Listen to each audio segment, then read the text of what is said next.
దినోత్సవాలుగా పేర్కొంటాం, కానీ అది ఫిబ్రవరి 21 అంతర్జాతీయ మాతృభాష దినోత్సవంగా జరుపుకుంటాం. అది మాతృభాష ప్రపంచంలో అందరి మాతృభాష దినోత్సవం.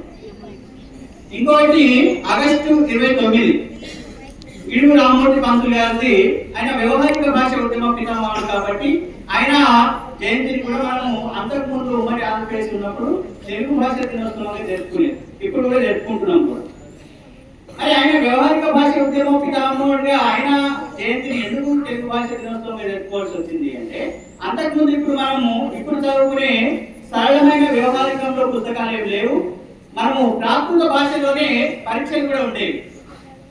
అప్పుడు విద్యార్థులు అందరికన్నా ఎక్కువగా ఫెయిల్ అయ్యే సబ్జెక్ట్ ఏది ఉండేది అంటే తెలుగే.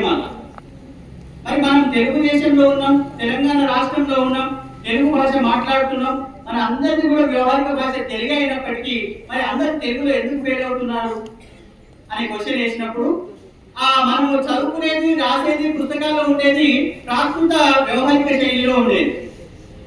ఎట్లా అంటే శునకము సింహాసనంపై కూర్చోబెట్టి అనే వాక్యం చదివినప్పుడు, కుక్కను స్టేజ్ మీద కూర్చోబెట్టిరు అనే వాక్యం చదివినప్పుడు తేడా ఉంటుంది. శునకము సింహాసనంపై అనే వ్యవహారికము అందరికీ